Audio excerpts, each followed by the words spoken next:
Time అయితే 10 అయిపోయింది. ఇక డ్యూటీకి అయితే వెళ్ళాలి. ఈరోజు అయితే చాలా లేట్ అయింది. ఎందుకంటే నైట్ మ్యాచ్ చూసాం కదా, అందుకని లేట్ పడుకున్నాం అందరం. వీళ్ళందరూ అయితే రెస్ట్లో ఉన్నారు. ఇక నేనైతే డ్యూటీకి వెళ్ళాలి. ఇక నాకైతే తప్పదు. నేను కూడా ఇంట్లో ఉంటే నడవదు కదా, అందుకని డ్యూటీకి వెళ్తున్నాను. నాలాగా చాలామంది ఉంటారు, నేను ఒక్కనే కాదు. మీరందరూ అనొచ్చు, నువ్వు ఒక్కడే చేస్తున్నావు, నీలాగా చాలామంది చేస్తున్నారని. అవును, నాలాగా చాలామంది చేస్తున్నారు. కానీ ఇప్పుడు వెళ్తే బయలుదేరుతున్నాను. ఎండ అయితే బయట చూస్తే అయితే ఘోరంగా ఉంది, భయం వేస్తుంది. కానీ తప్పదు, పోవాలి కదా. ఇక పోయి నా డ్యూటీ అయితే చేసుకుని వస్తాను. ఇవాళ అయితే బిల్స్ చాలా ఉన్నాయంట.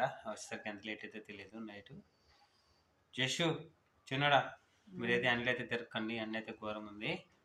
సాయంత్రం 4-5 గంటలకి బయట ఆడుకోండి, ఓకేనా? సరేనా? ఓకే ఫ్రెండ్స్, ఇప్పుడైతే ఇక బయలుదేరుతున్నాను. మరొకసారి మీ అందరికీ హ్యాపీ సండే. పని ఉంటే బయటకు వెళ్ళండి, లేకపోతే ఎవరికైతే వెళ్ళకండి. ఎండ అయితే బాగా కొడుతుంది.